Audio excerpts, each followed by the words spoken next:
Hi, welcome back to the farm. Oh, went and picked up this truck here the other day. This is a 57 GMC 370. It's a 2-ton truck. I got some footage of us picking it up. I'll put it in right now. And here we are getting it up on the truck here. Just pulled it out. Pretty windy, sorry about the wind. I'll show you where we pulled it out from. Yeah, it was back here in the hedgerow. Sunk into the ground here. Had to cut some limbs out of the way back here on this tree. And right beside the truck. Right up in between the frame there too. It sunk in pretty good there. And the rear brakes were froze up just a little bit there. I tapped on the backing plate and they were just stuck to the drum just a little bit there. So yeah, it was back here. Kind of in the protected from the weather a little bit from these trees here. And let's get that up on the truck now. And this will just barely fit on this 19-foot rollback we got. Back wheels have just come up onto the back end just a little bit. But we're only going a couple miles, so it's not too bad. Well, we got it home now. Boy, she just barely fits up on there. Big too.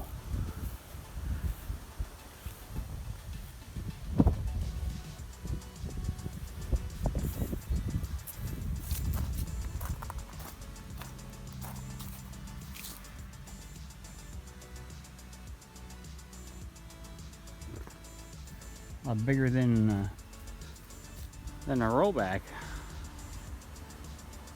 Cab size anyways.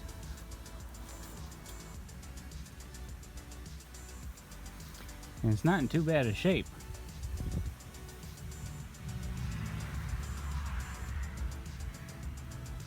Just a little rust in here and at the bottom of this fender here, but that's really not that bad.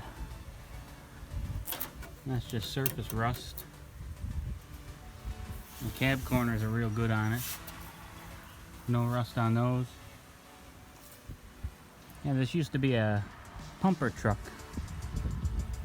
I guess, for the fire department. Lion Mountain, New York.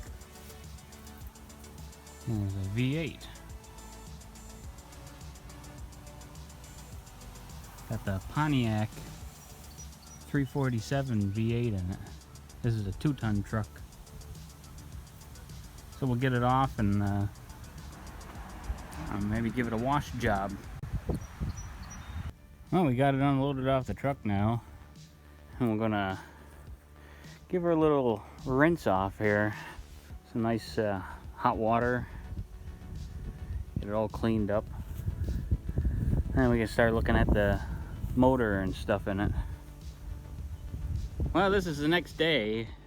After we got done washing it, got a little dark kind of fast there, but looks a lot better. A lot better.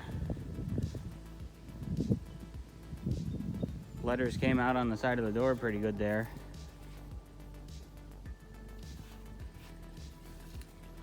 In the back of the cab.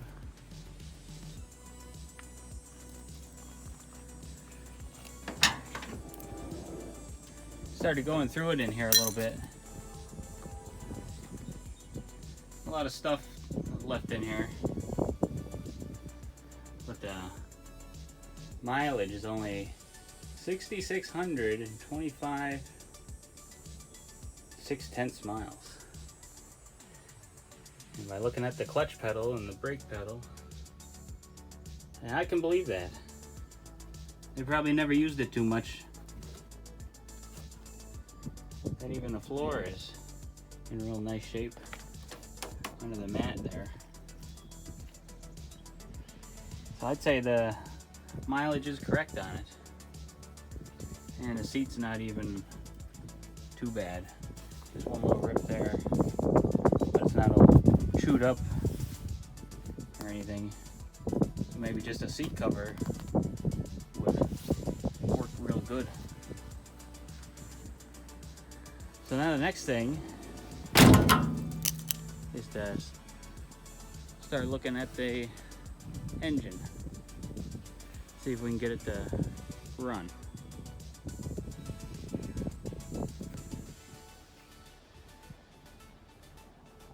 Might turn it into a flatbed, or maybe even find a rollback body and put on the back. Don't know yet. And now we got the cab kind of cleaned out here. Got it all vacuumed out, even underneath too.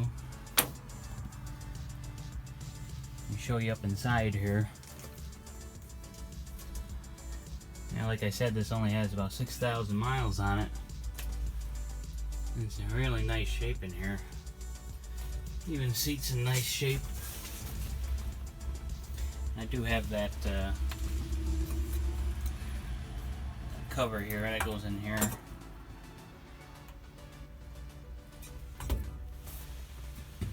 This has the low and high electric switch with a 2-speed rear end.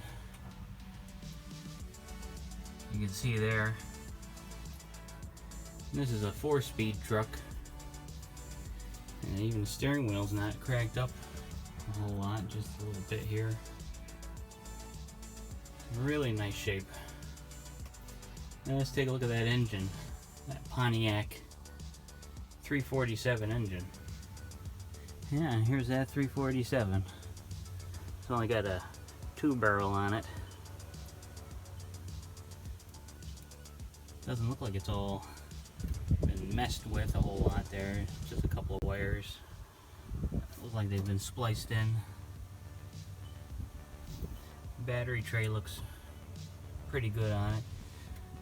And there's a good indication of when's the last time somebody was trying to get it to run or anything. 2004. So it's been a while. Still got the oil bath air cleaner there. And I can see that there's nothing in that hole there. Nope. No plug or anything. And then the radiator cap was off. And looking down in there, I can see that there's a mouse nest in there. So all the water is out of this. And even looking down at the lower radiator hose, you see that they got a T on it, a little nipple coming up there. Nothing on it, so I'll have to plug those holes up there before I fill it up. Try to turn it over by hand and it doesn't move with the fan, at least. So I'll probably have to take off the dust cover on the flywheel and then fill up all the cylinders with some PB Blaster and some mystery oil. Try to get them freed up and try to wiggle it back and forth a little bit there and get it to crank over.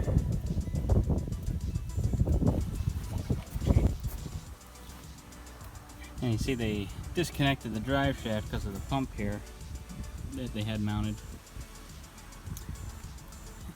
And this on the exhaust here is a valve for a exhaust whistle.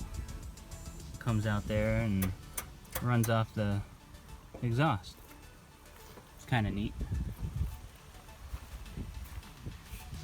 And there's the shifting mechanism for the 2-speed rear end, electric. I know they had some that were vacuum operated, and I guess guess they had a lot of problems with those. I'll show you what I found hooked up to the starter. I hooked up to the starter here with these two clip ends. This is what Derek uses on Vice Grip Garage there, the Lone Wolf 6000. I think this is the Lone Wolf 100. Very early one. You just press down in it and it makes a contact in there with the two wires. So somebody was using this because there's no key in the ignition, so they were just bypassing it. That's pretty neat. And it does work. It does ohms out across those two wires still. Well, we got the truck down here by the shop there so we can work on it a little easier. We got the battery charger on it right now. And when we were turning it over a few times, we wanted to make sure all the valves were moving. And that side there, they're all moving good. This side, this one here, and this one here were stuck. That one loosened up okay, but that one took a little bit to loosen that up. Tapping it down, and then we kind of tapped it down a little too far. So what we had to do is put some rope in the cylinder and kind of move the engine over by hand on the crank in the front down there. Push it back up with the help of a pry bar. And we got that all loosened up now. And one thing we noticed is that this stud and this stud actually came out of the head a little bit. And one time somebody put a lock washer underneath this one to take up that extra slack. I guess that's pretty common with these sometimes, that they work their way out. Plus trying to push down on a stuck valve doesn't help out. So I just kind of tapped it back in there for now. These are just pressed in ones. If they give us any more problems, we'll have to take the stud out, tap the hole, and put threaded studs in. So now that we got that all taken care of, I'm going to throw the valve cover back on here and see if we can get it to fire up. Well, now we got the valve cover back on there. I'm going to see if I can fill up the bowl on the carburetor here. I'll put it right down the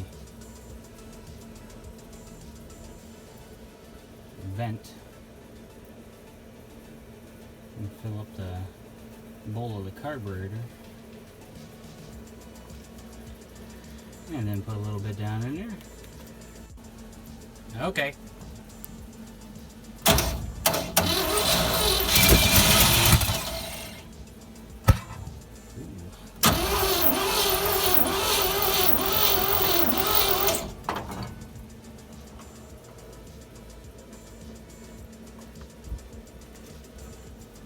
Okay.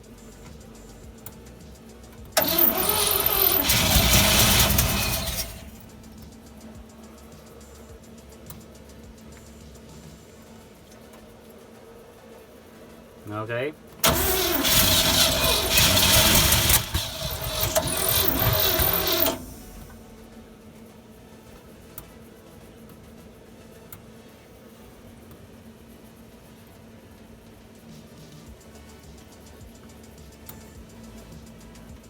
Okay.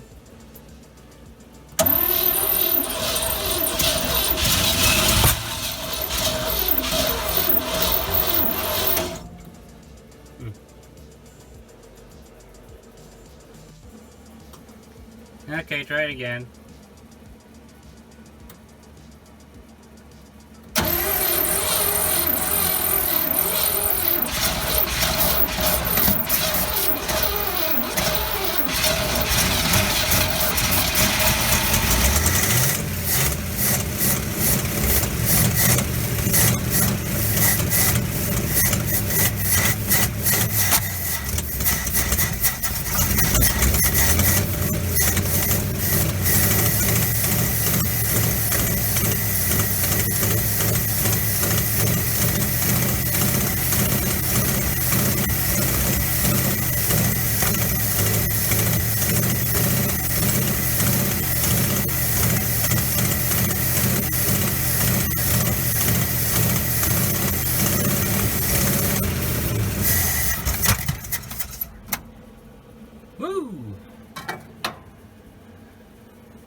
Yeah, I don't know if it's running on all cylinders or not, but she fired up. Kind of smoky. By burning off all that diesel fuel and penetrating oil we put down the cylinders and stuff. And it kind of ran down the sides there. Now we'll have to see if we can get a gas can on here and run it off its own fuel instead of just squirting starting fluid down the carb. Yeah, we're back here in the cab of the truck. To show what I did to be able to start this. What I did, I drilled out the key switch there since I don't have a key. I made sure to be careful not to touch the outside of the key housing, or switch housing, because I can get a new ignition switch there with a new key, so I can replace that.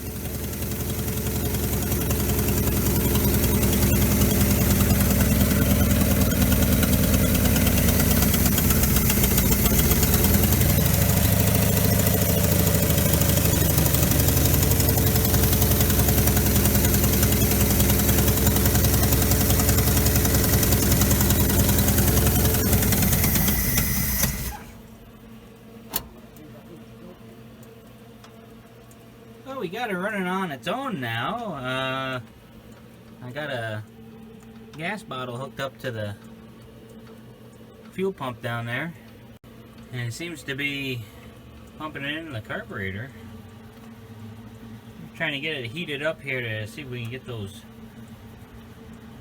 any rings broken loose that are stuck on the pistons. Kind of heat it all up and try to vibrate them loose. Definitely needs a carburetor rebuild. It's vaporizing whatever water is left in that engine. Let's start it back up here.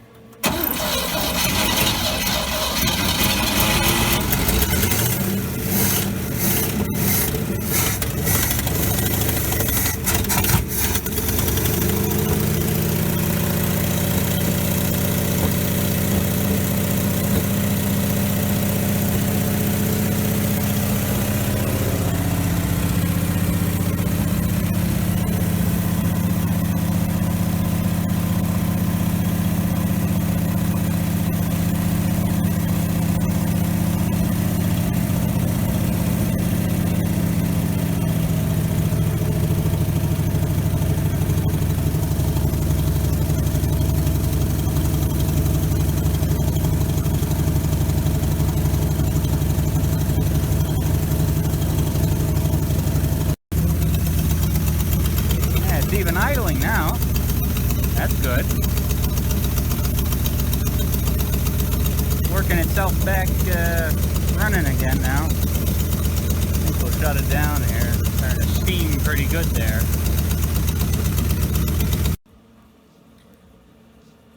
Well, it's getting better and better. Even idling on its own. So that's good. Now the next thing there is to clean out the top of that radiator. I don't know if I'll even have to take the radiator out and flush out the top there where that mouse nest was, so we can run it a lot longer on its own without overheating. And then maybe even clean the carburetor. Yeah, this truck's kind of a little hard to work on there when the fender is chest high to you. So you gotta use ladders to get up in the, and then you just kind of lay on the fender to work on it. Yeah, but she's coming back around. Been sitting for at least 10 years where we picked it up at, if not more. And then who knows how long before that. Well, now I got the radiator removed there. I'm gonna try flushing it out through the top and then up through the bottom. And I gotta change the that hose there, that's pretty cracked up. And I gotta plug that. And then plug that one. Well, let's wash this out and put it back in. See if it holds water. This is a heavy radiator. Big. Well, now we got the radiator back in it after we flushed it all out. And we got some new hoses for the lower radiator hose there that we had to cut and piece in there. Now we're refilling it with some water temporarily there to see if there's going to be any leaks or anything. Had to put a new belt on it here. The old one was pretty shot. But luckily, in the cab there's 2 belts. Original GMC truck. Fit right on there. It actually says fire truck on it. Somebody wrote on. Both the same, so we got 2 spare belts for it. So we'll get this all filled up here, and I gotta find a radiator cap for that. Then we can let it run for a lot longer. Alright, she's all back together now. Got it all filled up with water. She's idling on her own. Hooked up the fuel tank behind the seat there. She's running off her own tank now. No leaks in it.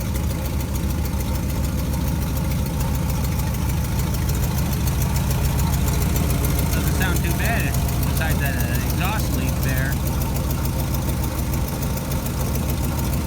That's just the donut blown out there.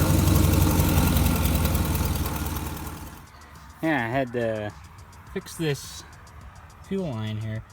It was all rotted. And I just had it. It was a permanent fuel line, crimped over brass. So I had to cut the brass around it and slide it off. And I put these squeeze clamps on it. And it is pulling from the tank there. It is cold feeling in the fuel. So now she's running off her own tank. Yeah, it sounds pretty good. Idling by itself there. That's without cleaning the carburetor at all. I noticed it is going to need an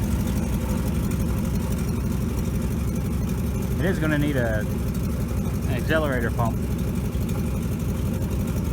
Definitely going to need a carb cap.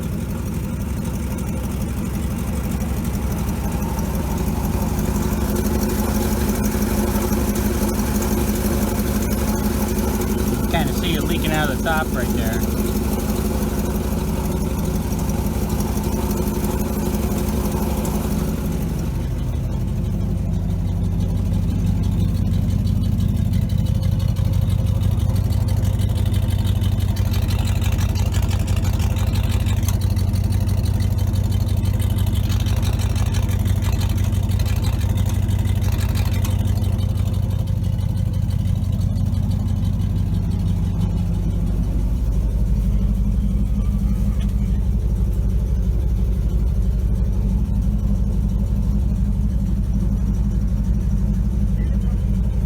Good oil pressure at idle there, 30.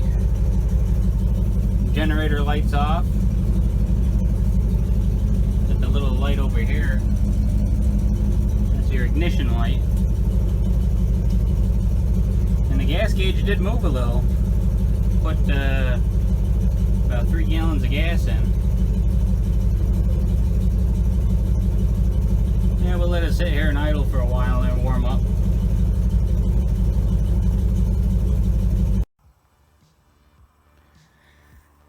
Yeah, so she's running on her own now. So the next thing is to try to figure out a drive shaft for it. And then work on getting some kind of brakes to work after that. Well, that's it for now. Thanks for watching. If you like what you see, give a like. And think about subscribing. More projects like this here in the future. And I'll see you in the next video.